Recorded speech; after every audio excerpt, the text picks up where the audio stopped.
on the screen I can see Supriya Srivastava has joined. Yeah. Welcome, welcome everybody. And the chairperson also has joined.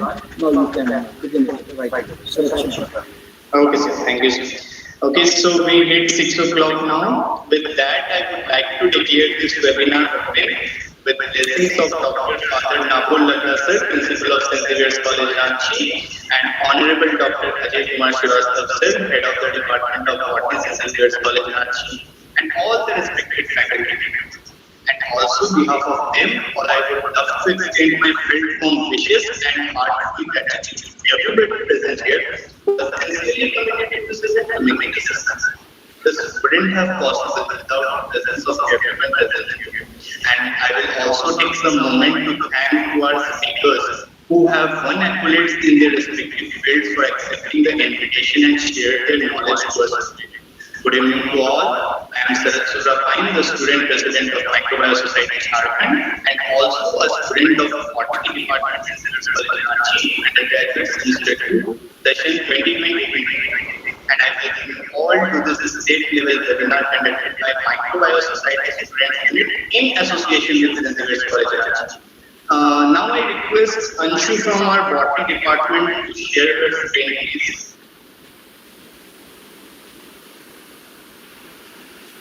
Okay, thank you Anshu for sharing the screen. I hope it is very visible to everyone.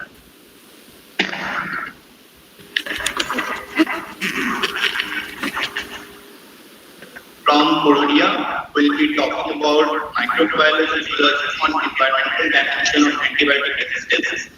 So basically, antibiotic resistance is one of the major problems facing medical practice in the 21st century. Historical approaches to managing antibiotic resistance have often focused on individual patients and specific pathogens and particularly resistance phenotypes. However, it is increasingly recognized that antibiotic resistance is a complex ecological and evolutionary problem. Then our second speaker will be Deepika Yatsevi from St. Xavier's College, Ranchi, who will be dealing with the second topic, that is microbials or for sustainable agriculture. Then our third speaker, also from St. Xavier's College, Ranchi, that is Priya, who will be speaking about the topic polar and alpine microbiology. I'm very happy and fortunate that we all can be in this pandemic. Hope you all are doing well and from the pandemic. Now I would request, I would like to welcome our winner, respected Rima Julie ma'am, who has passed BSc and MSc from Ranchi University, and also qualified UGC NET PRF. Basically, she is right now a PhD research scholar under Dr. Ajay Kumar Srivastava sir from St. Xavier's College, Ranchi. So I request ma'am to enlighten this wonderful evening with a beautiful prayer. Over to you, ma'am.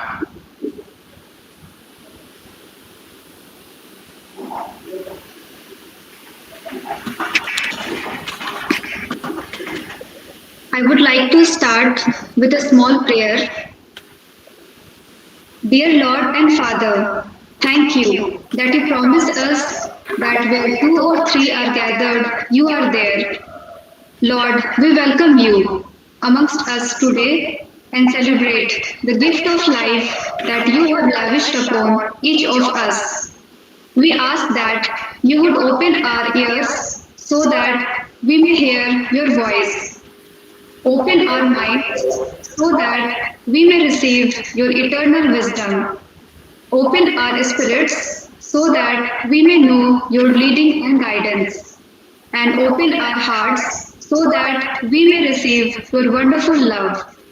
We pray that you would remind each of our teachers, especially our principal, Father Nabul Lakra, Dr. A.M. Deshmukh, Dr. Ajay Kumar Srivastava sir, Head of the Department of Botany and State President, Microbiome Society Jharkhand, for the incredible ability they have to make a difference in the life of a student in each and every single day.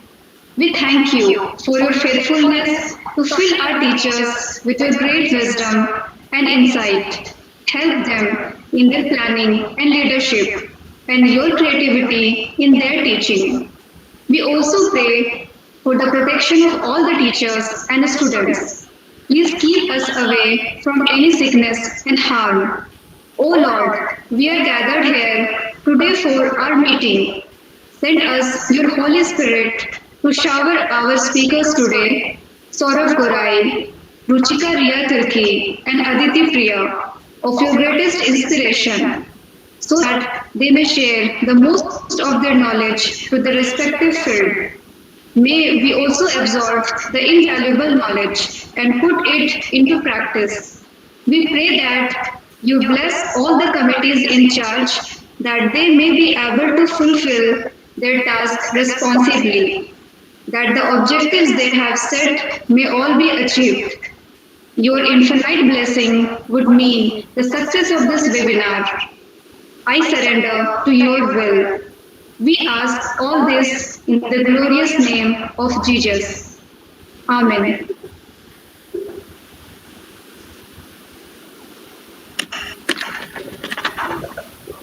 Hello. Hello, am I audible? Yes, Yes, you audible? Okay. Sorry, extremely sorry because here is dating, so some network issues are there. Extremely sorry. Okay, okay. So now I would request Mrs. Aditya Chaudhary, ma'am from Kolkata, to welcome our speakers for the session with a few words. And in fact, before that, I want to give a brief intro about ma'am. She is an assistant professor and head in the Department of Zoology, Tingla Thana Mahavidyalay, Paschim Mednipur, West Bengal, since January 2017. She has completed BSc Honours degree from Lady Bourbon College, Kolkata, securing first class, third rank in University of Calcutta. She obtained MSc degree in zoology from University of Calcutta with specialization on genetics and molecular biology. She worked as a project fellow in a major research project funded by UGC for 1.5 years. She qualified NET in 2014 as a junior research fellow. She is a keen researcher with research interest in molecular biology, conservation ecology, fish physiology, and molecular taxonomy. She has to her credit to 2 books and 7 articles published in various national and international journals. Really, such a great achievement, ma'am. And in fact, there is a saying too that desire is the starting point of all achievement. Not a hope, not a wish, but a keen, pulsating desire which transcends everything. Now I am handing over the today's webinar to our respected Aditya ma'am. Over to you, ma'am.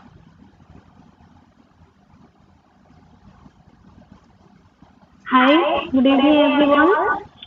Hope I'm audible. Yeah, hi, good evening everyone. And thank you very much for such a kind introduction. Now I'd like to introduce our host, Mr. Saraswat Gopani, to you all.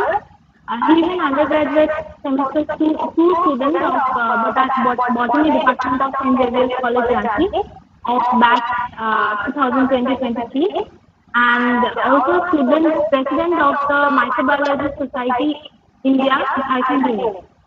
He passed 10th standard from DAV Public School, Kalyanagar, Dhanbad, and 12th from Delhi Public School, Karmnagar, Dhanbad.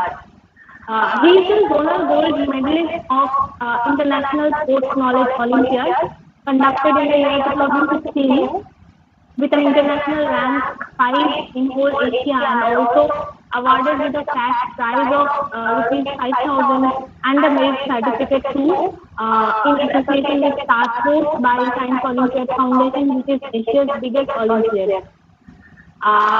This is not only that, he holds the certificate of accomplishment in with National Spell B competition for the impeccable performance at school level. He was also awarded with the certificate of merit by with National B competition for his outstanding performance at the inter-school level. He achieved excellent certificates in Bharatiya Sanskriti Gyan Pariksha in the year 2016. That's not the end. He also completed the courses for English for academic purposes from Amity University to online mode and awarded with a certificate of completion. He also completed and awarded the certificate of completion in how to be an online teacher in the year 2021 by Amity University. He attended number of state level, national and international level webinars and received a good number of certificates in quizzes during this pandemic. He also got 90% in national level chemistry quiz competition conducted by Guru Nanak College, Chennai. It is really a pride to introduce our post with such enormous talent, welcome everyone to this webinar. It's my pleasure to see you, Ajay sir, after such a long time. Welcome everyone. Now, coming to the main part for the speaker, I'd like to welcome our first speaker, Mr. Saurabh Gorai. He is currently working as a research scholar in the Department of Botany, Sri Kanhu Birsa University. Formerly, he was a guest lecturer in the Department of Botany, Tete College, Purulia.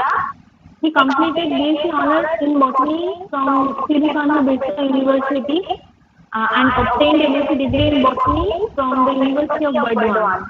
He qualified GATE IIT Guwahati in 2018 with the subjects botany and microbiology, and also qualified state eligibility test in West Bengal 2018. He has 2 international publications to his name, and some of his book chapters are under communication. He was also awarded as the Young Researcher in Education Excellence Award 2021 by ESN Publications, and he was also awarded as KALP Young Research Scholar Award in International Virtual Conference on Agriculture and Biological Science Research 2021, organized by Department of Biotechnology and Microbiology, KALP Laboratories, Mathura, the Bucklet Society, Mathura. We are so glad to have you with us. And now it's over to you, Mr. Saurabh Gorai. Thank you, ma'am, for such kind introduction. Good evening to all. Just 1 minute on sharing my presentation.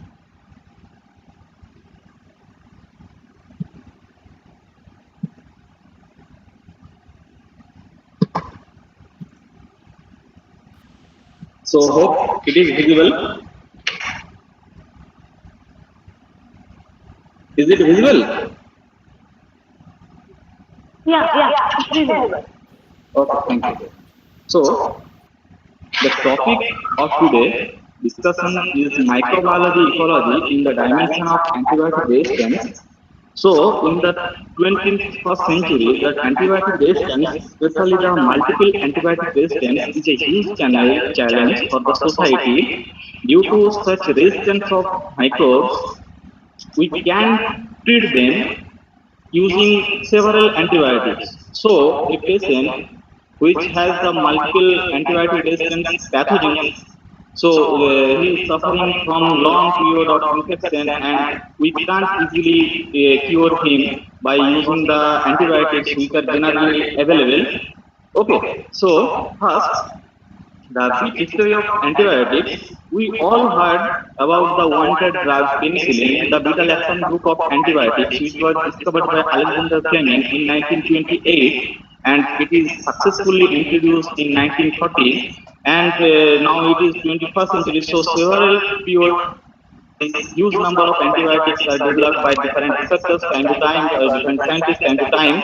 And simultaneously, Alexander Fleming also observed in late 1940s that the microbes can generate a enzyme known as beta-lactamase enzyme. This beta-lactamase enzyme producing organism is easily resistant from penicillin, and then he called us, or he told us that the microbes which are producing antibiotics, they can resistant from these antibiotics but we can't take it so seriously. So this why at the timer process from this time to now, the antibiotic resistance microbes are generally are greatly influenced in this time. So in the in the second picture, you can see that the penicillin discovery, the penicillin is the enzyme that is degrading the penicillin in late 1940s, and in 1960s, another antibiotic resistance plasmid known as R plasmid. Basically, R plasmid is designated the plasmid which contain the antibiotic resistance genes, and near about in 2000, there is transdermal fluoroquinolone, that is the DNA gyrase inhibitor antibiotic resistance microbes are also observed. So the period in between 1960 to 2000, in between these gaps, there is huge multiple antibiotic resistance microbes are reported by several authors. So first, to see the habitat of microorganisms. Now, microorganisms are universally and wide variety of habitats. You can find the microorganism in the gut of humans or gut of any animals, in the soil rhizospheric zone, in the saline water, in the water bodies, in our oral microflora, and it's used in alkaline condition or in acidic solution or in hot water spring. You can find microbes in as a endophytes. You can find in ice, also polar region. You can observe microbes in phytoplankton also. So they develop certain mechanisms. By influencing this mechanism, they can survive in this situation. First of all, they can adapt the respiratory system, both anaerobic and aerobic system. So under oxygen deficiency condition, they can survive. Okay, and this condition they use the nitrate, sulfate, or other arsenate, these things as a ultimate electron acceptor in electron transport chain, and they can generate their energy from these things.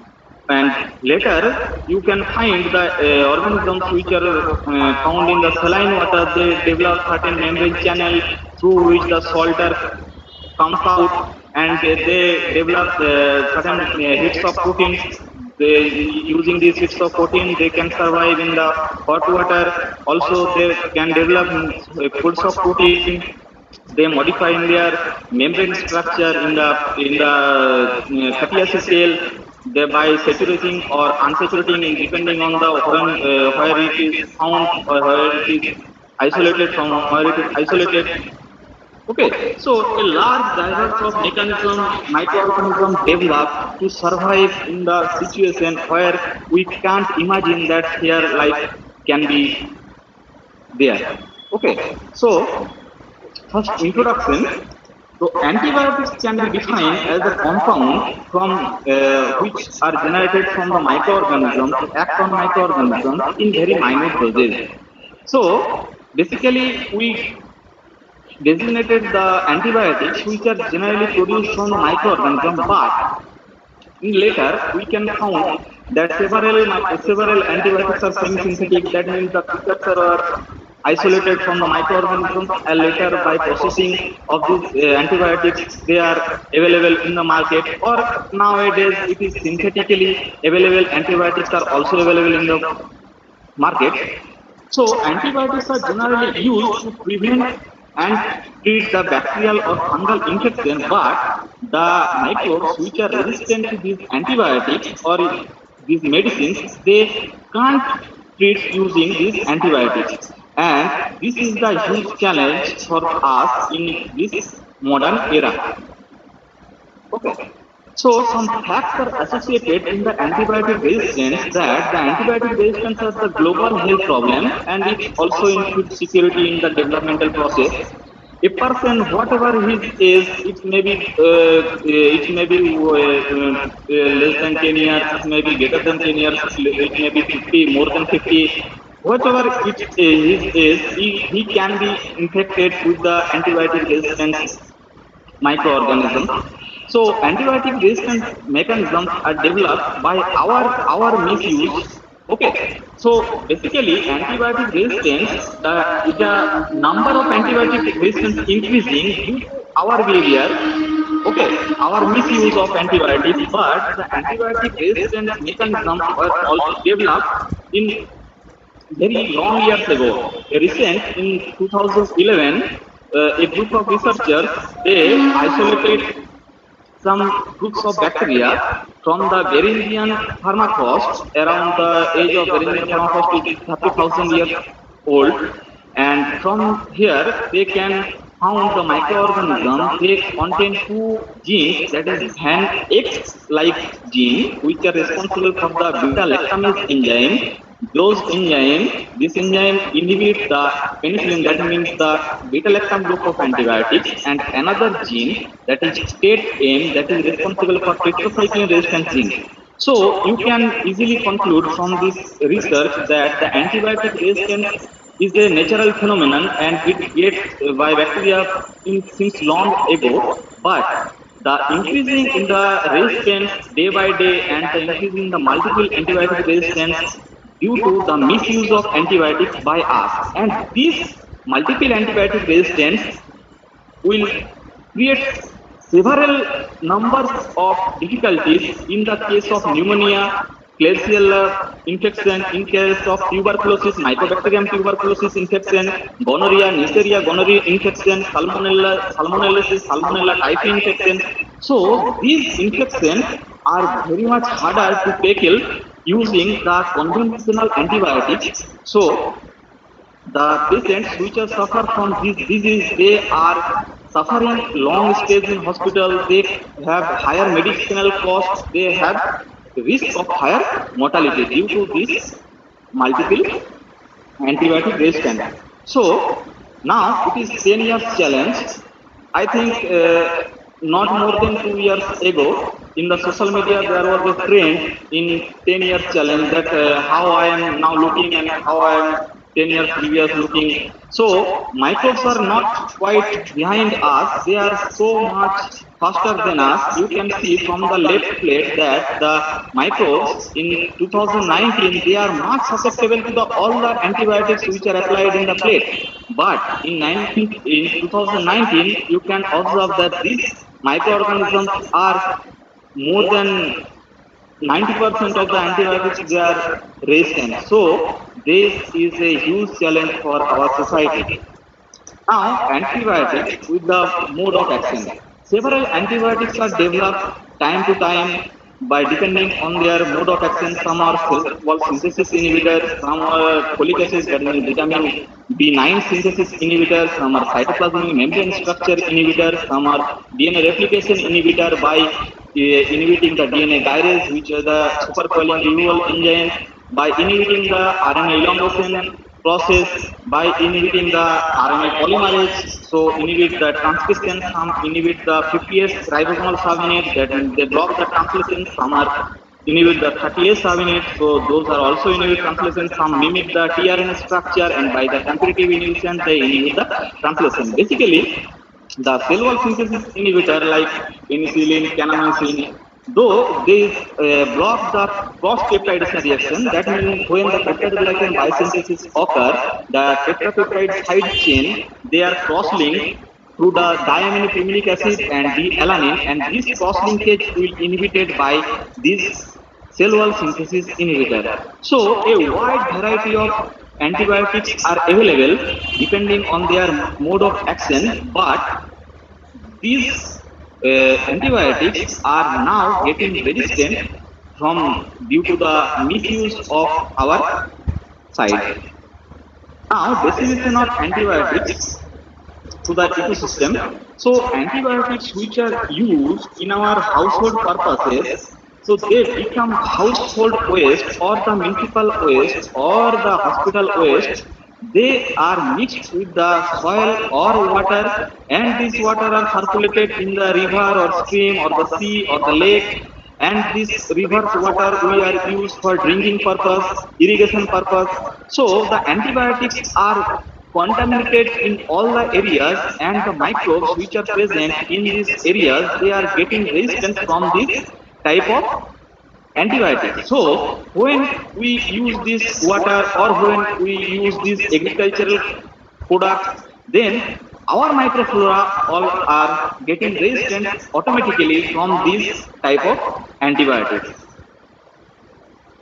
So the spread, generally a diagram is shown here that the different microorganisms, that is bacteria, fungi, are available in our surroundings, but they all are not infectious, very minute, less than 1% bacteria or pathogenic bacteria which are discovered till now. So we use antibiotics to kill these organisms, but the resistant ones, they are not inhibited by these antibiotics, and they are getting resistant from these antibiotics. But the beneficial bacteria which are beneficial to our society, they are become inhibited by these antibiotics. So the pathogenic bacteria which are resistant from these antibiotics, they are more dominant to these beneficial bacteria, and they are spreading from one to another, and due to the travel purpose or the carrying material from one country to another country, the antibiotic resistance mechanisms are spreading from across the world.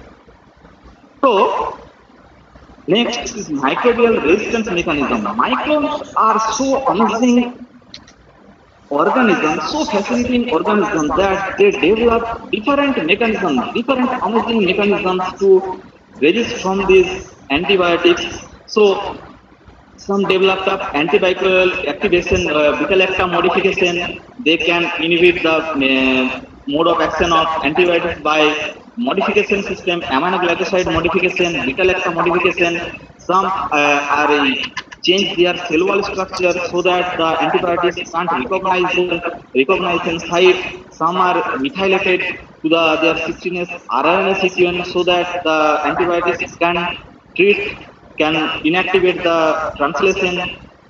Some are modifying their PBP, that means penicillin binding protein. So PBP, penicillin binding protein, has higher affinity for the penicillin, but when these microbes alter the structure of penicillin binding protein to BPP2A, then the affinity for the penicillin binding to PBP2A is more or less. So by modifying this structure, the bacteria can survive after using the antibiotics. Some are developed different channels or pores, like multi-drug toxic compound extraction, small multi-drug resistance, ATP binding cassette, proteobacterial, antimicrobial compound efflux. Okay, these are the pumps. From one side, the antibiotics are entered to the bacterial cell, but bacteria introduce another efflux pump. One side antibiotics enter in the bacterial cell, but bacteria remove these antibiotics through the efflux pump. So nothing is happen. You can apply antibiotics, bacteria pump out the antibiotics. So the bacteria will get resistance from these antibiotics. Some are abolish the porine channel. Porine is the channel that is present in the outer membrane, that is the lipopolysaccharide layer of the gram-negative bacteria. So from this porine channel, the antibiotics enter within the cell, but they modify or they abolish the total porine channel from their outer membrane, so that you use the antibiotics, but the bacteria can't accumulate or can't penetrate. Antibiotics can't penetrate to the bacterial cell. So this is another mechanism. Another mechanism is biofilm formation. Biofilm formation is the gathering of the microbial cells in an area, and it is surrounded by the exopolysaccharide or the polysaccharide layer. So you apply the antibiotics, but the layer of polysaccharide cannot penetrate this. Antibiotics cannot penetrate this polysaccharide layer. So you apply this antibiotics, but the cell become resistant due to their polysaccharide layer. So this biofilm mechanism is the basis on the Quan sensing, which is the signal transduction system in bacteria. We have two-component signal transduction system that is found in bacteria. So by this Quan sensing, they can accumulate in an area, and after they are covering with the exopolysaccharide layer, they become resistant to the several antibiotics. So another, here you can see that this is the modification. Generally, when the bacterial cell wall synthesis happen generally when the peptidoglycan biosynthesis occur, then D-alanine, and we generally found 4 amino acids in the NAMA, that means the N-acetylmuronic acid. But when the cell wall synthesis, it was pentapeptide, that means the D-alanine, 2D-alanine was there. So we have the antibiotics that recognize the D-alanine, but the organism, that means the Enterococcus faecalis, is so clever, and he modified the last D-alanine with the D-lactate. So when you use the antibiotics, the D-alanine is not there. Antibiotics can recognize. So the Enterococcus faecalis is getting resistance. So several mechanisms is there, so that by using this mechanism, microbial get resistance from these antibiotics, and this is the huge challenge. Next, the natural tools for antibiotic resistance is the transposable element. Basically, transposable element, we all know, we all heard the name of Barbara McClintock for discovering of the ACDS element in maize, the coloring kernel of maize due to this ACDS element. So basically, this transposable element or the jumping gene or the genome parasite, they are basically categorized into 2 classes, class 2 and class 1. And this class 1 are the retrotransposon, that means they are transferred via the RNA mRNA intermediate, and this mRNA getting converted to the DNA by the reverse transcriptase enzyme. And this class 2 are further categorized into 2. First one is cut and paste type of mechanism, and other is copy and paste type of mechanism. Cut and paste type, now you can we all have experience in the laptop that when we cut paste, that the original file will transfer to other site, and when we copy paste, then original file will remain in its intact portion and another copy was generated. So using this mechanism, cut and paste type mechanism, bacteria can transfer one antibiotic resistant gene to another site, and the copy paste mechanism, they can introduce another copy of the antibiotic resistant gene. So the composite transposon, basically in microbes, 3 type of transposable element is observed. One is insertion sequence, next is composite transposon, and then the PN3 element. So insertion sequence is basically the DNA sequencing became a DNA sequence with both end terminal inverted repeats, and it codes the transposase enzyme. This transposase enzyme is the enzyme that cuts the DNA in the staggered cut, and this transposable element moves from one side to another. When this IS element was inserted in a DNA sequence in beside when 2 transposable elements, that means the IS element, they are present in a DNA sequence, then the composite transposase is generated. Basically, composite transposon is the transposon where its 2 ends bear the IS element. And this composite transposon, it codes several antibiotic resistant genes. You can see that TN9, it is a chloramphenicol resistant gene. So the bacteria which possess the TN9 composite transposon is naturally resistant for chloramphenicol. You can see TN5, it is resistant for 3 antibiotics. It carries 3 antibiotic resistant genes: kanamycin, bleomycin, and streptomycin genes. So the bacteria which possesses TN5, it gets naturally resistant for the kanamycin, bleomycin, streptomycin, and TN10, it can tetracycline resistant gene. It has tetracycline resistant gene. So when TN10 is present, so bacteria get naturally resistant for the tetracycline. Next, TN3 element. This TN3 element is quite different from the composite transposon that do not possess IS element to their both ends. It have only inverted terminal repeats in both ends, and it possesses both transposase enzyme and resolvase and the beta-lactamase. So due to presence of this beta-lactamase gene, this TN3 element, when it is present in the bacteria is naturally resistant to the beta-lactam group of antibiotics like penicillin, ampicillin, etc. So here some example of antibiotic resistance microorganisms like Pseudomonas aeruginosa. It contains a gene OPRK. This OPRK gene possesses basically a pump. This pump basically efflux pump. This efflux pump moves out the nalidixic acid, ciprofloxacin, chloramphenicol, tetracycline. So when you use this nalidixic acid or ciprofloxacin or chloramphenicol or tetracycline, bacteria pumps out these antibiotics through from his cell, and this Pseudomonas aeruginosa, which contain this OPR gene, it gets resistant from these antibiotics. Another example is Klebsiella pneumoniae. Is resistant from the carbapenem antibiotics due to production of carbapinase, the enzyme. That carbapinase enzyme degrades the carbapenem drugs and several other beta-lactam group of drugs.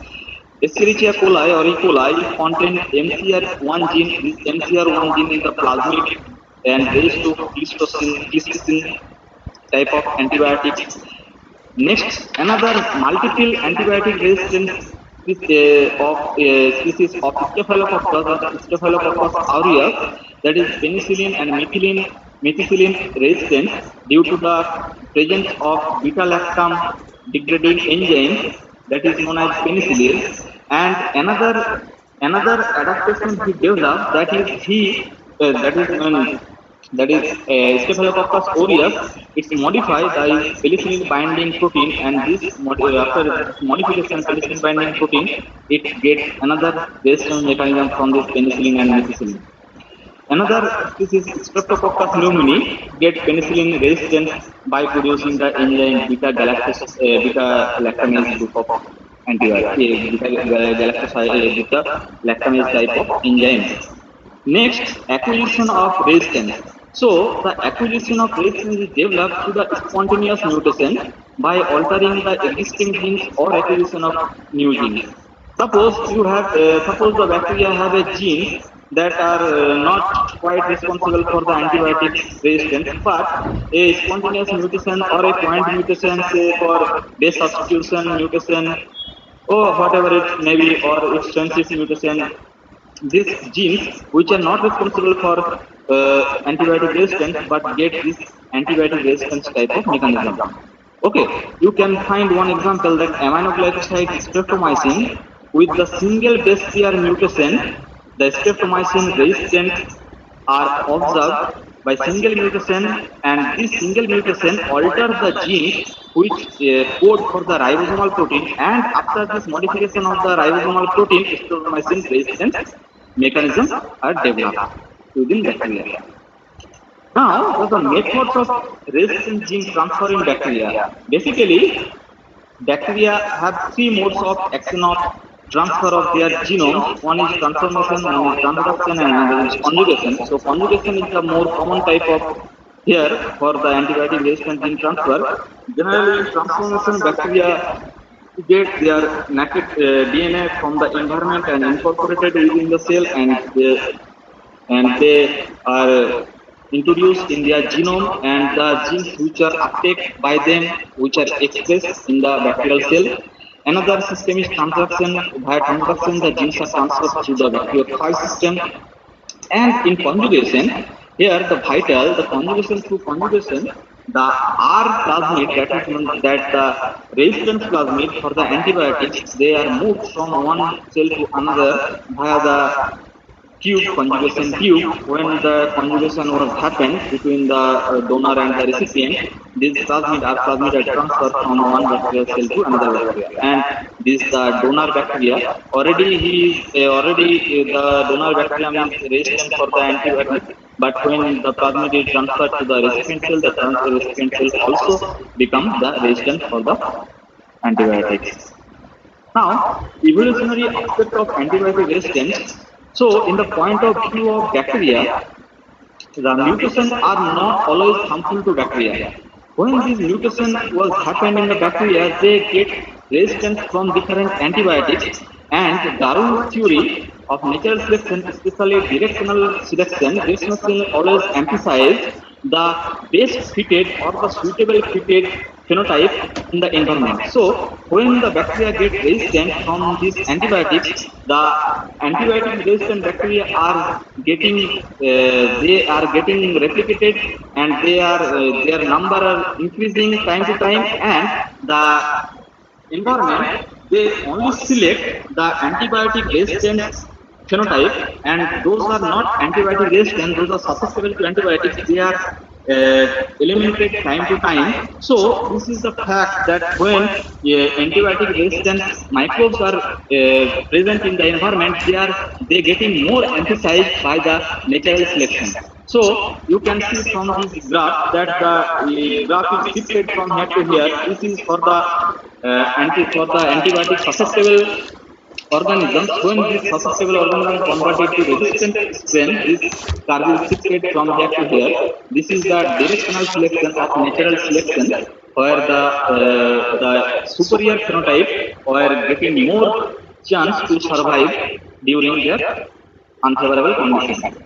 So at the end, this is the prevention and control. So at the individual level, what we can do. So we have to use antibiotics after consulting with the health professional like doctors, which are certified doctors. After consulting with doctors, we have to use antibiotics. We don't use antibiotics without any consultation. Okay, we have to avoid infections by washing our hands, regular washing our hands, preparing food hygienically. So several practice different things like avoiding close contact with sick people, vaccination, proper vaccination. And another food guideline, World Health Organization guideline is there for food preparation, safer food preparation, like keep clean, separate raw and cooked foods, cook slowly, keep food at safe temperatures, use safe water and raw materials. Another thing is that we have to use the foods for those are produced without the application of antibiotics, because when you use antibiotics in the environment, or we have a plant which has the bacterial infection, and we spray the antibiotics in this plant, and the bacteria, if they get resistance, they can transfer their resistance.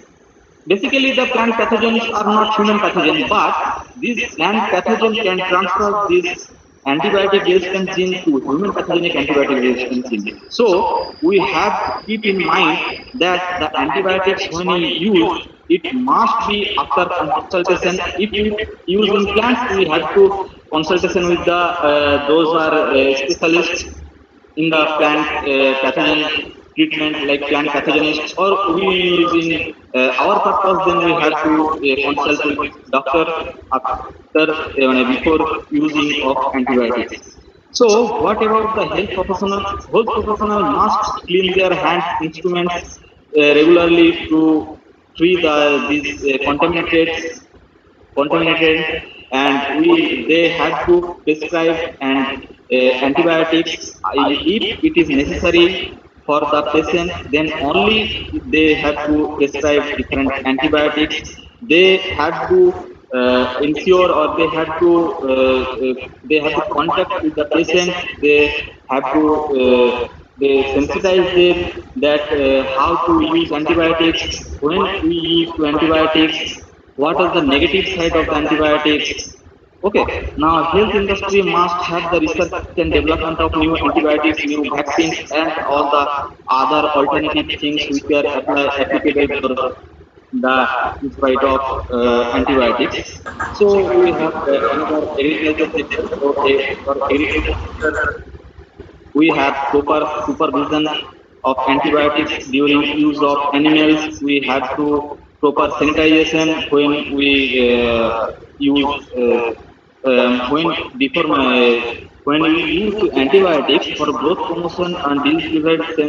We must keep in mind that this can be a cause for the antibiotic resistance. So it's better to vaccinate the animals for the different diseases, so that we can minimize the use of antibiotics. and we have to always good practices for the production processing of foods and animals. Keep in mind the hygiene and the proper sanitation of the area. So thank you. And this basically conclusion. Generally, antibiotics we use to kill the pathogenic microbes, but those are resistant to antibiotics. We can't control them using antibiotics. So especially those are multi-antibiotic resistant organisms. These are the more dangerous nowadays. So microbes develop so amazing techniques to get resistance from the antibiotics, and we should aware the antibiotics and the resistance.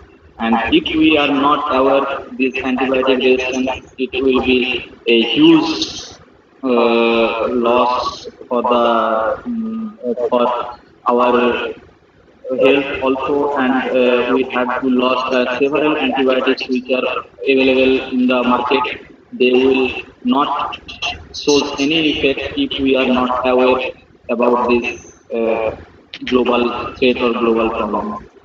Thank you.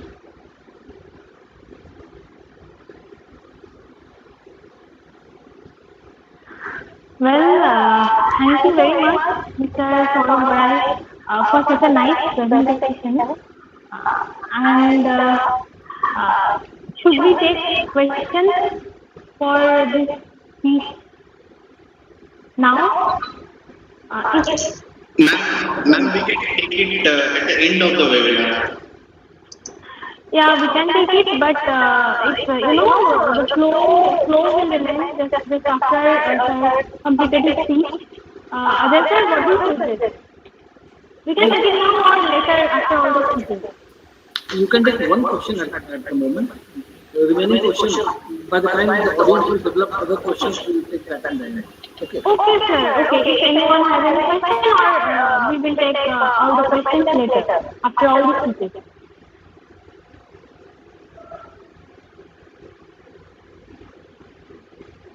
I think after such a nice and well explained speech, audience they need a few time to develop the questions. So let's move on to our next speaker.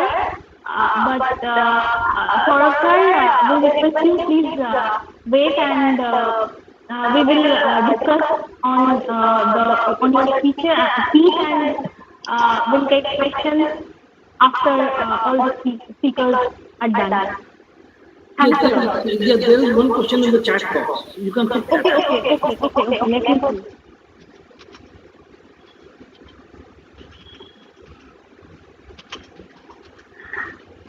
Yeah, Shweta Madani, she has a question.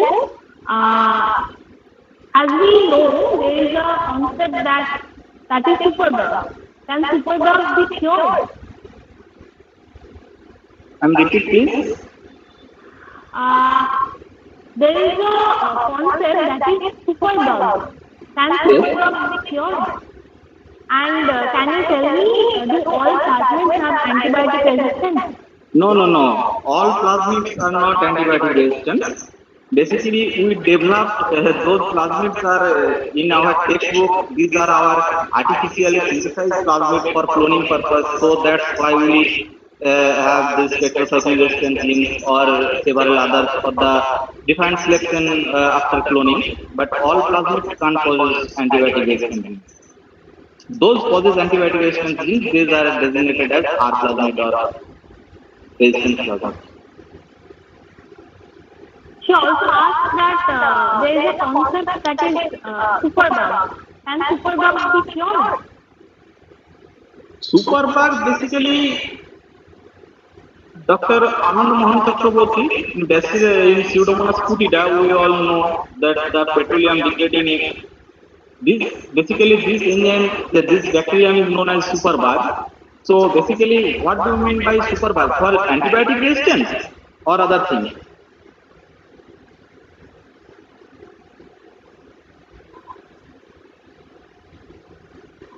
Shweta ma'am, if you are there.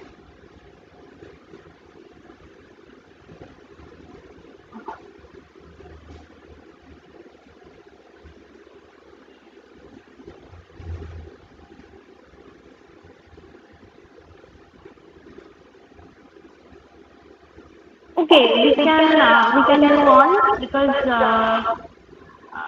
she might be having any communication problem or she's there. Suppose the type of bacteria which are resistant to more than antibiotics. Supers are type of bacteria. What do you mean by supers are type of bacteria? That's what she is written.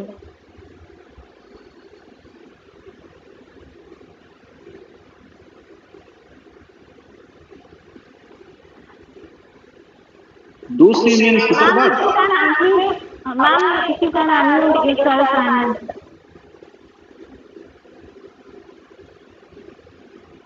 and you can talk directly.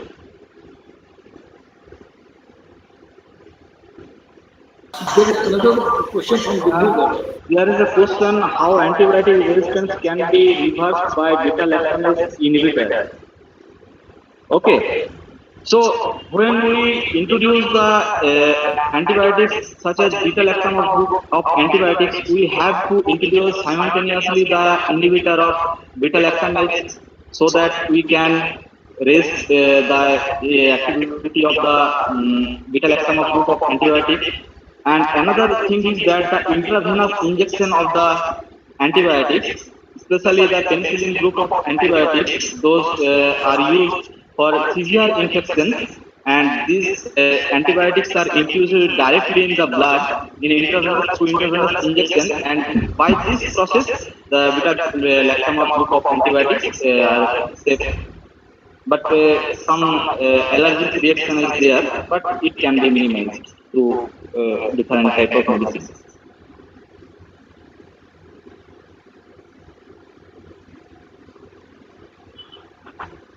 Okay, we had these two questions for the time being. More questions are welcome and we will discuss after all the speeches are done. Okay, so thanks a lot. Thanks a lot for the Thank you. Thank you. Now I would like to welcome our second speaker, Ms. Ruchira Riyatulke. She is the Society Advisor of Microbial Society Jharkhand and also the class representative and a second semester student of Department of Biotechnology in Xavier College, Ranchi. She passed 10th standard from Ashok Hall Girls High Secondary School, Kolkata and 12th from Oxford Public School, Ranchi. She is the silver medalist in National Science Olympiad and International English Olympiad. She also secured 4th position in state level essay writing competition organized by Biodiversity Department of Jharkhand. She has keen interest in graphic designing, playing guitar, debating, and review writing. So let's see what she has for us today. Over to you, Ruchira Riyatulke. Am I audible? Yeah.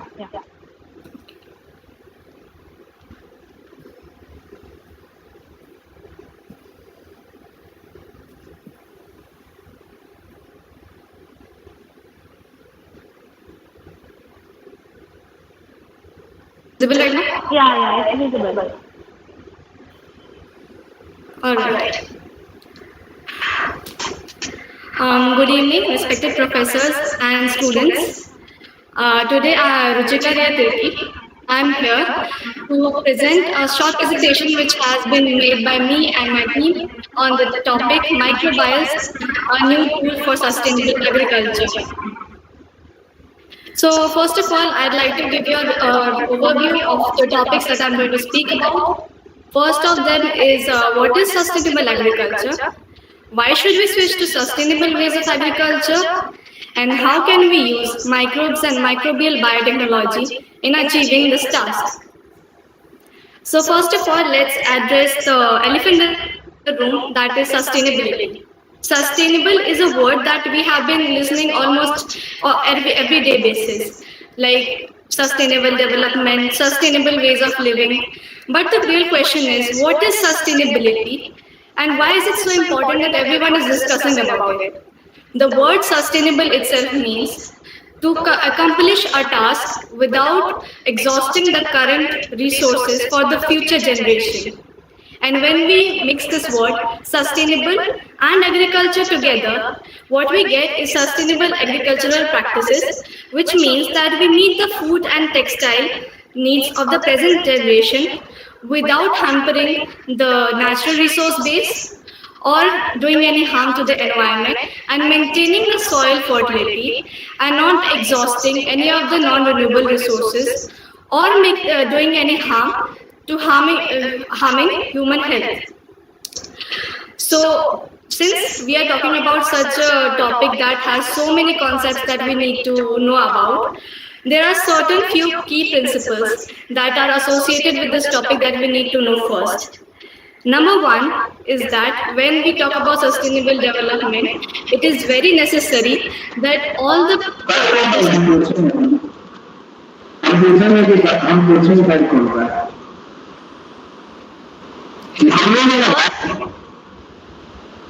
all the practices that we do over here, natural methods and not man-made. All these natural and ecological processes can be seen in the nature, and we can learn so much from Mother Nature. As we see, she has been maintaining the ecological cycle via processes such as nutrient cycling, soil generation, and nitrogen fixation, through which we can maintain all the ecological balance. And all these things can be also inculcated in the agriculture and food production practices so that we can make them more sustainable and environment friendly. Now the second topic is we need to use decreased amount of non-renewable and unsustainable inputs. As we know, man has been using agriculture as a way since the beginning of time to fulfill his own needs and the needs of his family. But since we have been using traditional methods which are not that sustainable, it has also led to the depletion of the natural resources and reduced the soil fertility at very alarming rates. And these unsustainable practices have also led to the exhaustion of all the non-renewable resources. And also the third point that we need to address over here is that we need to use the expertise of farmers and natural resources. Now, why is that?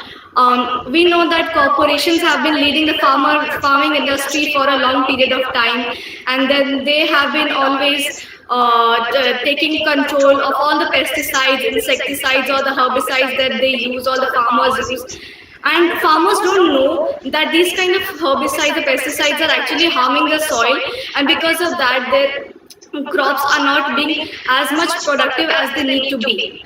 So we need to know what farmers know about farming as such, so that we can use their methods for the sustainable methods of agriculture. And also we need to use natural resources which are also renewable, so that they do not cause any pollution, and they are also not causing any harm to human health or the flora or the fauna. So, since we have been talking so long about sustainable agriculture, we need to know why do we need to switch to sustainable agriculture at all. So, according to HuffPost, which is a leading media brand, said that the global population is going to reach 9 billion by the year 2050, with the need of food production to increase by 70% to meet the demands of a booming population. Overpopulation is something that is not very new to us. We know that overpopulation is causing a lot of problems, and one of the biggest problems that we need to address over here is that the demand that is increasing day by day for the food and textile. Now, when that happens, of course, we'll have to increase the rate of agriculture.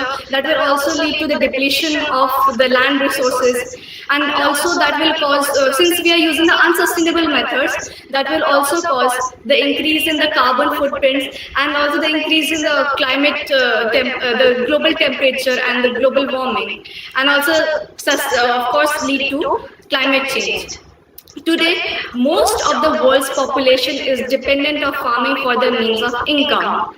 And I would like to tell you some statistics over here that I got, that even though India today ranks 2 when it comes to total farm output, still sadly the average annual income of an Indian farming household is barely 77,000 a year and only 6.5 thousand monthly. And out of that, 62,000 rupees are spent only on the maintenance of the land owned by the farmer. So we can imagine that how less of the land is or money is left for the farmer for use for himself.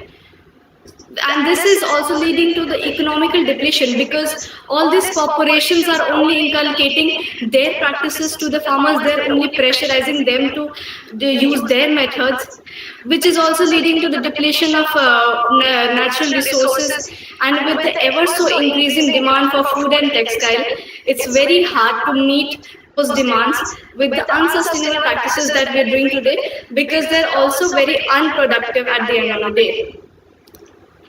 So for this purpose, we need to know how can microorganisms help us in achieving the goal of a sustainable environment and a sustainable agriculture. Microbes, as we know, live everywhere. They are in our gut, they are in the soil, in the food we eat. They have been over here since the beginning of civilization. We know that they have played numerous roles in our human civilization, so many that we can't even count. And they are not even visible to the naked eyes, but they're everywhere and at all times performing some tasks to maintain the electrical balance. And even in ourselves or in animals, they complete the task of maintaining the digestive systems and many other things. But these microbes can also be genetic engineered for another task, that is improving the soil quality, enhancing the crop production, and therefore creating a much more sustainable agriculture and environment. But we need to use them in a very cautious way for that purpose. There are two tools that we can use from microbes. First that I'm going to discuss over here is microbial inoculants. So inoculants are substances that are either injected to inside an organism, or either like the seed is covered with an inoculant to make them more resistant to fungal and viral infections or diseases. And these inoculants are amended in the agricultural sector, which is beneficial for rhizopteric or endophytic microbes. Endophytic microbes are the microbes that live under the soil. So when these inoculants are there in the plant, they promote a healthy plant growth. And as the inoculant population keeps on increasing, the plant is also more productive. There is more more yield in the crops. And these microbes are also involved in the symbiotic relationships. It means that the target crops and the microbes both are benefited at the end of the day. Microbial inoculants are of three types. First is bacterial inoculant, second is fungal inoculant, third is composite inoculant. Bacterial, fungal and composite, all three of them can be used as PGPR, which is the plant growth inducing microorganisms. There are several benefits of using the microbial inoculants, and they can be used in different ways. Like they can be used as biofertilizers since they do not cause any pollution and they do not lead to the decrease in fertility of soil, and they do not cause any harm to the environment, and hence we are able to maintain the sustainability in the farm via using the biofertilizers. They are also environment friendly, deliver plant nutrients via stimulating plant hormones, reducing usage of harmful chemicals, forming symbiotic, increasing disease resistance, and modifying the entire microbial community that lives under the soil. These microorganisms also demonstrate a property of antifungal and antibacterial activity, and they can be used as biopesticides for getting the plants rid of any kind of pest that it contains. And since this method is still under research, it is not used in a lot of countries, but there have been some examples where it has been used and it has always led to a positive impact. Especially, I have some cases over here like the alfalfa yield in Saudi Arabia, legumes in Australia, tomatoes in China and India, sugarcane in South and Southeast Asia. all cases, the growth bloomed and also the pollution levels went down. Hence, this can be definitely categorized as a sustainable and environment-friendly method. Now, the other technique that we are going to talk about over here is microbial biotechnology for sustainable agriculture. As we know, biotechnology is the of using natural devices for advancing safety, food. It is the basic, which is also including vaccination, medical diagnostics, and other devices. There are numerous applications of biotechnology in the agriculture field as well, which includes the increased crop yield, reduced use of chemical pesticides, providing resistance from diseases and pests to the crop. So when we are going to use this kind of techniques, we can also be assured that these techniques are also going to be sustainable for the environment. Now here are some techniques of many that I'm going to talk about, which can be used for agriculture. First is natural fermentation. Now, fermentation is a kind of biological process that we have been using since a long period of time for the consumerism level, or for making the big levels of big amounts of food or any other kind of valuable substances. And for this purpose, we use the desirable microorganisms in the production of these valuable products. Industrial fermentation processes are also conducted with selected microorganisms under specified conditions with carefully adjusted nutrient concentrations. And as we know, like the food we eat, like the wine, the beer, the bread, everybody has fermentation, and all of these substances also include microbes in them. Hence, this is a very good source for food product on a mass scale, and this method can be used on a very large scale for this purpose. Second thing over here is biofertilizers. Now, as we know that phosphates are a very important substance present in the soil, and we also need it for, it's also needed by the plants for their growth and for better yielding. But extracting phosphates from the soil is very difficult. Hence, we can use the biological techniques for extracting these components and also employ microorganisms to make them available for the crops. One example of a biofertilizer over here is a fungus which is known as Penicillium villi, which is applied by coating seeds with the fungus, or we directly mix it with water and put it in the ground. And this fungi leads to the growth of plant, hence it is a very plant growth enhancing fungi. The second thing that we can use over here are biopesticides. As we know that not all microorganisms found in the soil are friendly for the plants. Some also cause damage to them. But if we genetically engineer them in such a way that we can only target them to a certain weed or some other plant that is not needed in the field, then we can get something which can be used as a microbial pesticide or a herbicide. These biocontrol agents are lesser threat to the human as compared to the insecticides and pesticides which are made by the bigger companies, because they have a lot of chemicals as compared to bioinsecticides that we are using over here. And these bioinsecticides only contain the microorganisms which are, by research, very much beneficial for the crop, and hence they do not harm the crop and also do not harm the human health in any way possible.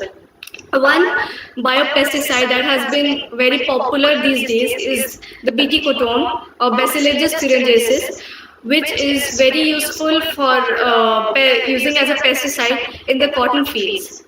Now, when we talk about the biocontrol agents, we have got two types: the bioinsecticides and the bioherbicides. Bioinsecticides do not persist very long, have shorter shelf lives, used in smaller quantities, whereas bioherbicides persist for a very longer time and do not affect non-target animals and also cause longer shelf life.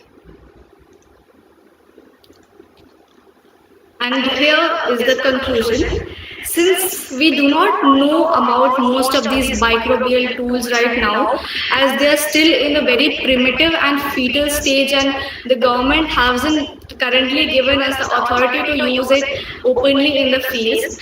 But if we continue doing research about these tools, then it can definitely have a groundbreaking impacts in the field of agriculture and also make it more sustainable for the environment. Hence, help us in creating a better future for the next generation and also very much beneficial for our natural resources. Thank you.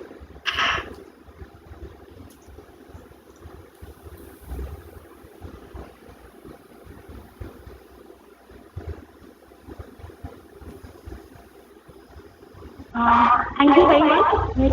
Kiraya Chudri. Really, the fact that you discussed sustainability is the key concern for nowadays. Thank you for focusing on such an important topic. Now, moving on to our next speaker, I'd like to welcome our third speaker, Ms. Aditi Priya. She is the Society Secretary of Microbial Society, Jharkhand, and also the class representative and second semester student of the St. Xavier's College, Ranchi. She completed her 10th standard from Sacred Heart School, Ranchi, and 12th from Khairali School, Ranchi. She is a silver medalist in sports and has certificates in arts and creativity and inter-school English Olympiads. She secured second position in essay writing competition by Zoology Department, St. Xavier's College. She has interest in editing, writing, sketching, and painting, anchoring, calligraphy, etc. So it's a pleasure to welcome Ms. Aditi Priya. The stage is all yours.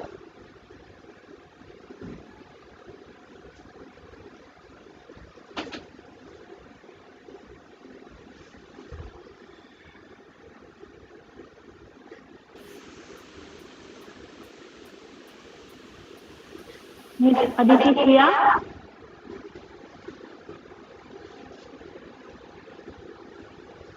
Please unmute yourself. I'm sorry for inconvenience. I'm going to present first of all my presentation.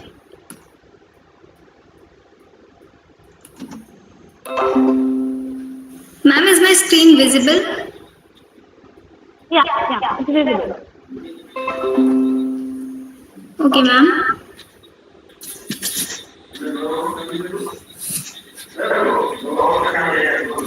So there is a saying about microbiology that don't forget that the flavor of wine or the cheese depend upon the types of infecting microorganisms.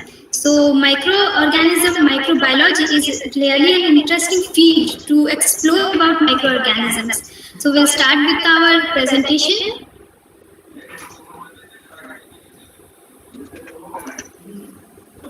In introduction, first we'll talk about microorganisms present in polar and alpine region, then resistance of microbes in Antarctic soil.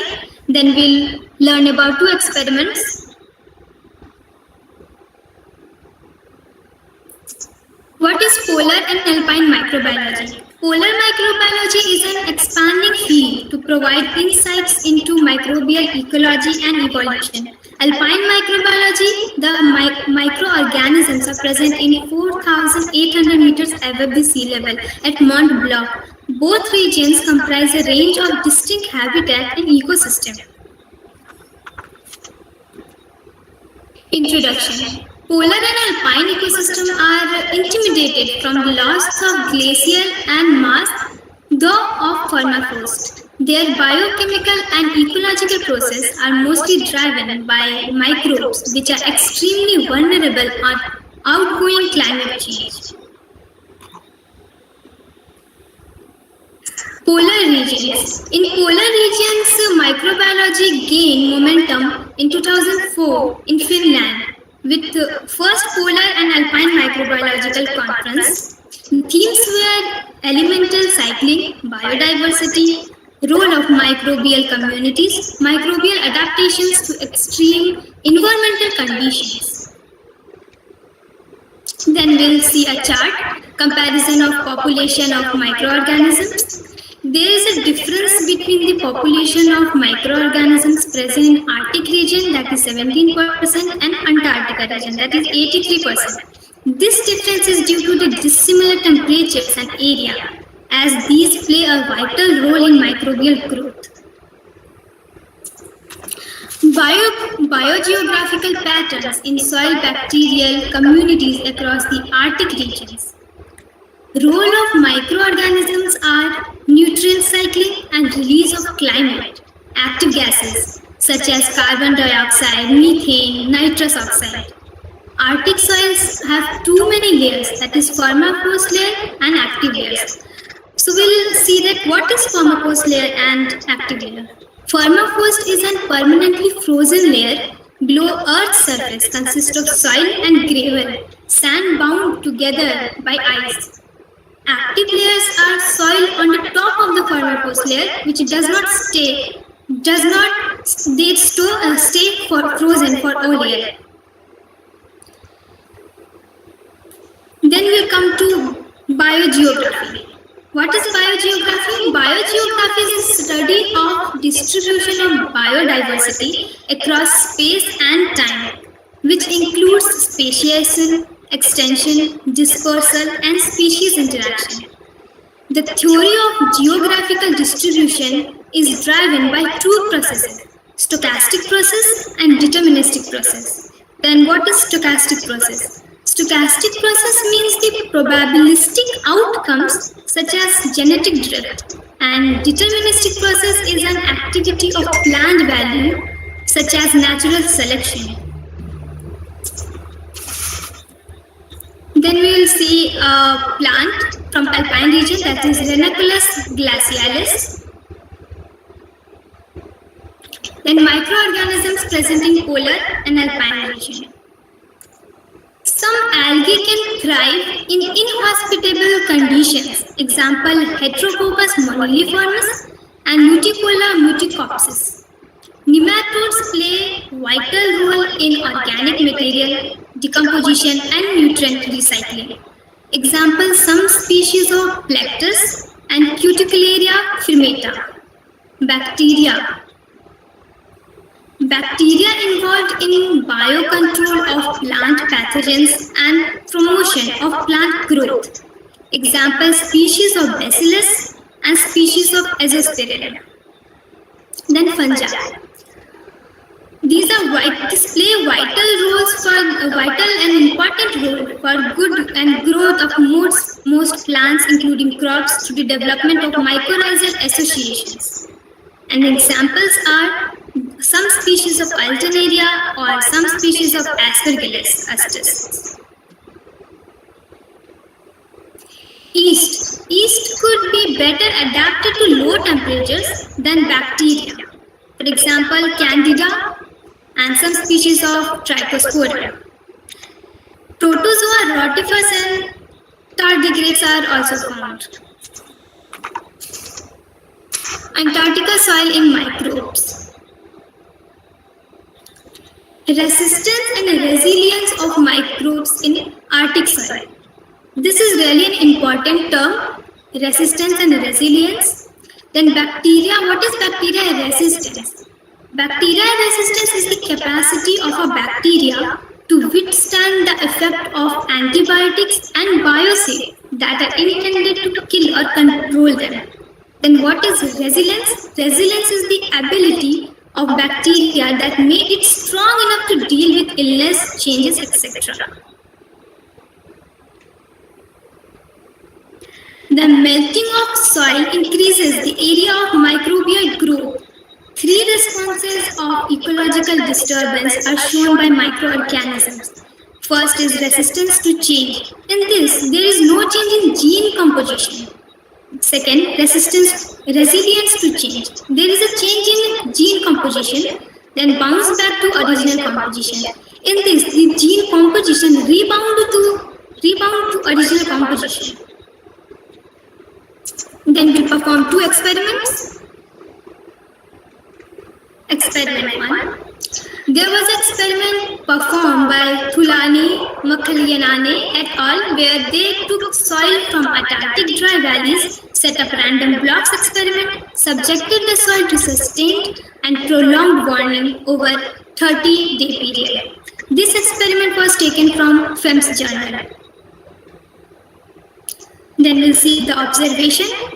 When soil was warmed up to 15 degrees, there was no overall change except in lower taxonomic levels. Extracellular enzymes activities like carbon, nitrogen, phosphorus are rather stochastic.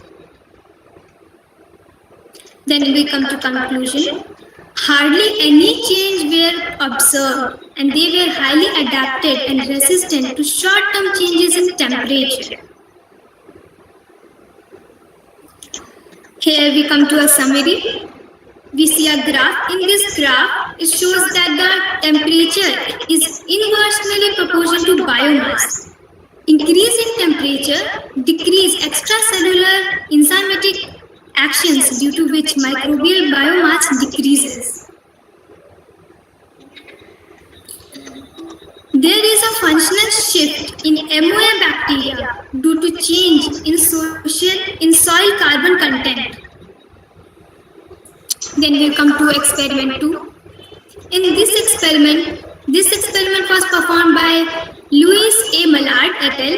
On the measurement of bacteria in spatial areas across Arctic regions. This experiment was also taken from Fox Journal. Then we come to AIM. In AIM, we see the effect of different environmental factors. First, we collect soil samples every day. Then DNA is extracted. Then sequencing of 16S RNA gene. And then statistical analysis. This experiment was performed taking abundant taxa and rare taxa as base. Now we will see the difference between abundant taxa and rare taxa. Abundant taxa is greater than 0.1% of relative evidence are characterized. Rare taxa are found in very large and diverse school of taxa, as a result of which very vast functional gene pool is found. It's been used by other microbes in adapting themselves in harsh conditions. Above discussed points shows that it plays a major role in ecosystem functioning.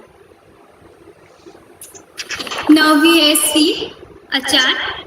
This was the result of the experiment performed, which is shown in a tabular form in which pH, conductivity, moisture, and other environmental factors are given. Here we can see a chart. In this chart, we can see that the given population of rare taxa is concentrated and presented only in a limited area, but the abundant taxa, it is scattered, present in patches and widely distributed over a large area. If we go by population, the number of rare taxa is more than the abundant taxa. Then the conclusion, biogeographical distribution influenced by both selection and dispersion, very low ubiquity in the region. Then finally we come to summary. The above measured edaphic factors accounts for variations in community composition. With the increase in distance, community dissimilarity also increases. Biogeographical distribution and dispersal limitations was given by Hansel et al. In 2012. Now, at last, I want to thank my teachers giving an opportunity to present my presentation. Thank you, ma'am.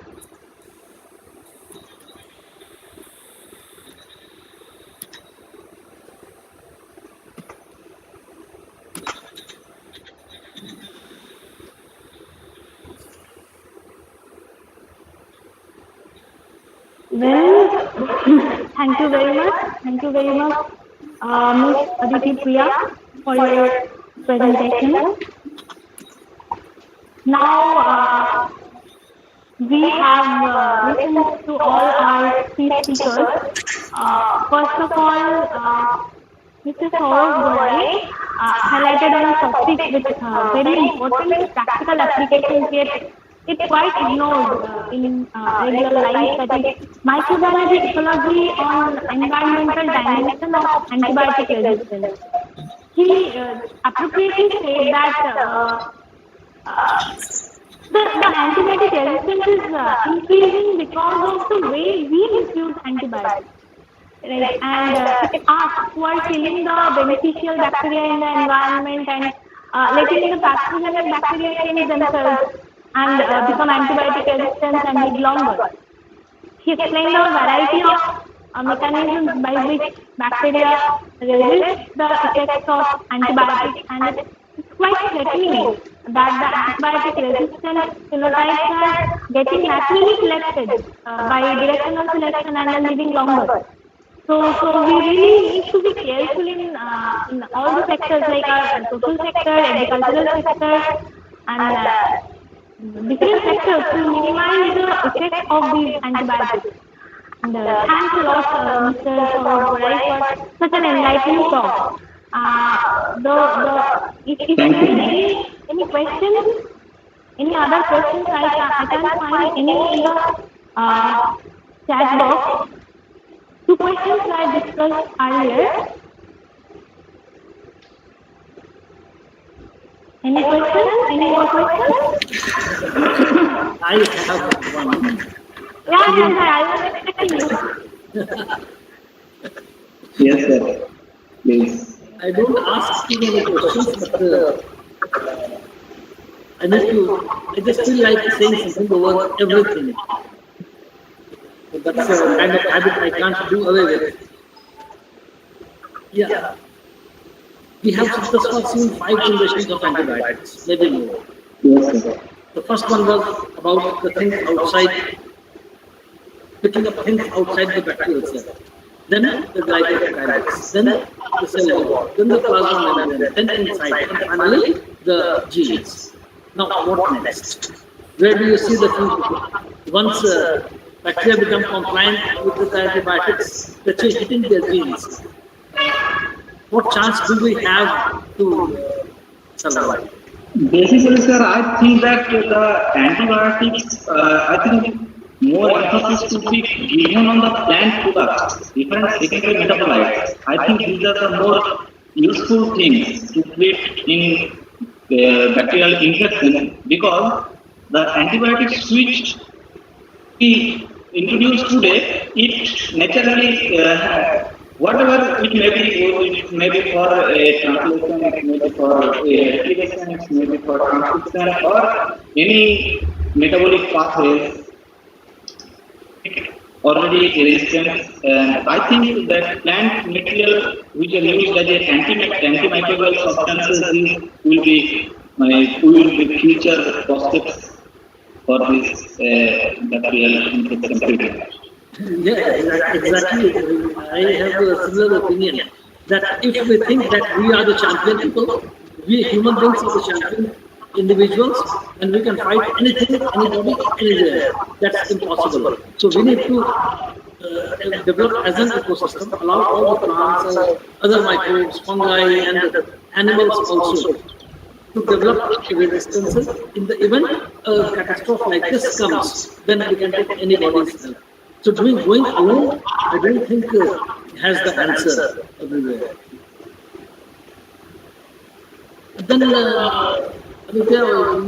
Shahjahan Mullah had one question, I suppose. Shahjahan Mullah, आप कहाँ से हैं? You invited him? Actually, I am from Maharashtra. You are from Maharashtra. Sangli district. Okay, Aditya, take the question. Actually, yes, sir. Actually, my question with our last lecturer, that the polar microbiology she has studied for that one. Actually, what is the benefit for that in our society right now? Because we are facing too much problems, and we know that global warming is a main issue, and it is having some issues in the breaking down the ice in the polar region. Okay. So definitely it is impacting on the microbiological diversity over the polar region. And so if we are going to study the microbiological diversity in the area over the polar region and the alpine microbiology, so what we are going to do with the study with this one, and what is the benefits for the other areas of the world? That is my actually main question. Okay. Miss Aditi Priya, if you can answer.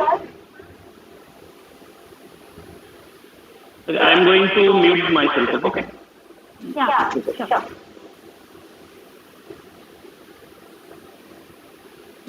Well, this is a seminar. Okay. Anybody can answer on behalf of Aditi. Yeah. Okay. Yeah. So, Saurabh, you can, Aditya, you can, anybody.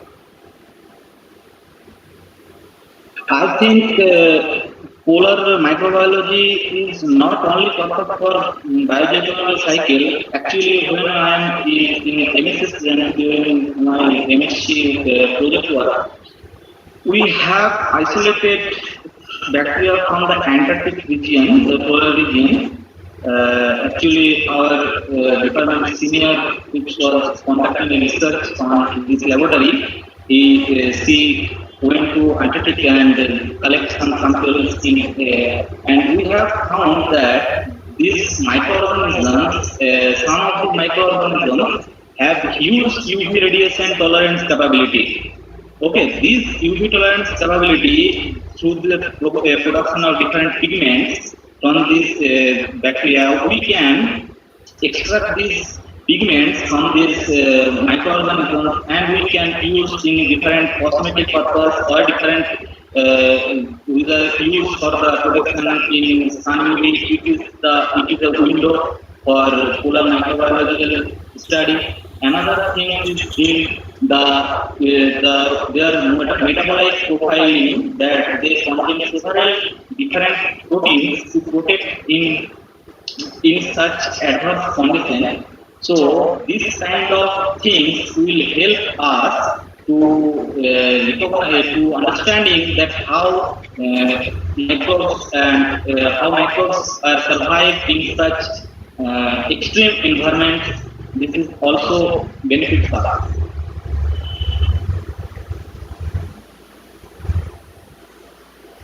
Sir, can I say something? Yeah, sure. Sir, I think the second lecturer, I don't remember her name, Mr. Ruchita. Yes, Miss Ruchita, and her work and the Aditi Miss I think they are correlated with each other because yes, so I'm with the food right now. Okay, so we could have work in this field. So I think we should have to focus on the polar regions also, because there are also many type diversities. One slide was there. They are showing the Antarctic is having 73% population in the microbiological area, and the Arctic region is having 17%. So there are much difference in both the polars, considering the natural resources and other parts. So I think we should have to work on this topic, and we should have to encourage our new generations, new students which are working in this field. So that is, I think, it is a positive way that we are working for that one. Very nice observation, Shahjahan Mullah. Yeah, you are most welcome on 28 तारीख को हम लोग एक webinar कर रहे हैं Dibrugarh university के साथ मिलकर, and there we have a speaker, Mr. Alok Sagar Gautam. Aditya, you remember? Yeah. Yes.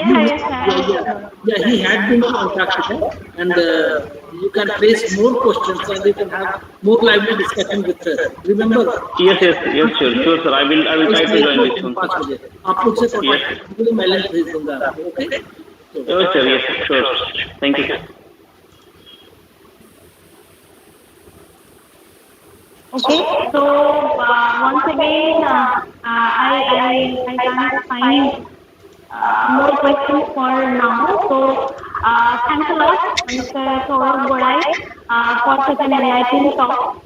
And the next speaker, Ms. Ruchira Riyachi, she focused on microbials, a new tool for sustainable agriculture.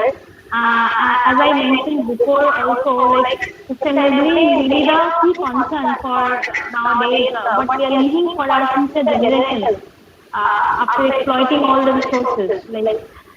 She nicely explained the role of microbes in increasing this sustainability, like how microbes can improve soil quality and increase further crop production for the gradually booming population. We are really hopeful for the growing fields of biopesticides and biofertilizers instead of the conventional chemical pesticides and fertilizers. The scope of microbial biology, biotechnology in developing such biopesticides and biofertilizers were well explained too. And thanks a lot, Ms. Ruchira Riyachi, for such a smart presentation. And our third speaker, Ms. Aditi Priya, enlightened us on polar and alpine microbiology to discuss the biogeographical patterns in soil bacterial communities across the Arctic region. She also beautifully explained the concepts of resistance and resilience of bacteria in the Antarctic region. The two experiments that she discussed was also very interesting. Thank you, Ms. Aditi Priya, for the informative discussion. And coming to the end of the webinar, after all the discussions, I would like to take this opportunity to express my sincere gratitude to Dr. Father Nabor Lakra, Principal St. Xavier's College, Ranchi, and Professor Dr. Ajay Kumar Srivastava, Head Department of Botany, St. Xavier's College, Ranchi, and also the State President of Microbial Society, Ranchi, for giving me this opportunity to share such a wonderful webinar. Ajay sir has always been a friend, a philosopher, and a guide, and he's such a treasure. I always say he's such a treasure. And it's really nice to see after quite a long time. It's good to spend time with you all, Ajay sir, the speakers, and all the students. It's really nice. I'd like to thank Dr. A. Deshmukh for supporting such an excellent effort of the students. And finally, I wish heartiest congratulations to all the students involved in this webinar, especially the host, Mr. Sarang Pine, and the co-host, Ms. Arundhati, for organizing this webinar with such a need. And once again, thanks to all the speakers for finding time to enrich us. All the best to all the students and everyone present in the webinar for your future endeavors. And now it's over to Ms. Sonali Kumari from the Department of Zoology, St. Xavier's College, Ranchi, for presenting the board of exams. Thank you all. Thank you.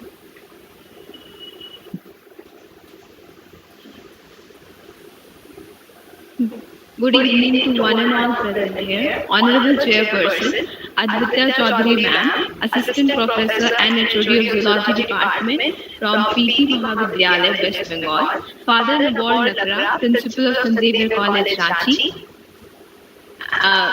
Dr. A.M. Deshmukh, President of Microbiologist Society India, Jharkhand Unit, Dr.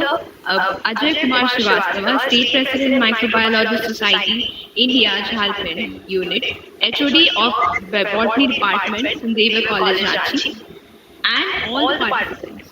It is such an honor for me to get the opportunity to thank you all present here. I would like to thank each one of you for your presence and contribution to make this webinar a great success. I extend my gratitude to our Honorable Chairperson, Advitya Chaudhary Ma'am, to take out time from her busy schedule for this webinar. Thank you, ma'am, for inspiring and encouraging us with your great words. I would like to thank Dr. A.M. Deshmukh, sir, for organizing this webinar, And a special thanks to Dr. Father Nabor Lakra, Principal St. Xavier College, Ranchi, for providing immense support to make the webinar successful. I extend my gratitude to Professor Ajay Kumar Srivastava because without his support and ideas, it would be difficult for us to organize such a webinar. I'm also thanking Rima ma'am for the opening prayer. Thank you ma'am for the beautiful message. I must thank our host Sarat Subipine, the student president Microbiology Society India, Jharkhand unit, co-host Arundhati, vice president Microbiology Society Jharkhand unit, speaker 1 Saurabh Gurai sir, research scholar department of Botany, Sidhu Kanu Birsa University, Purulia. Speaker 2, Ruchita Ria Tirki, Society Advisor, Microbiology Society India, Jharkhand Unit, and CR of Biotechnology Department, St. Xavier College, Ranchi. Speaker 3, Aditi Priya, Society Secretary, Microbiology Society, Jharkhand Unit, and CR of Zoology Department, St. Xavier College, Ranchi. And our volunteers for working hard for the past few days to make the webinar a great success.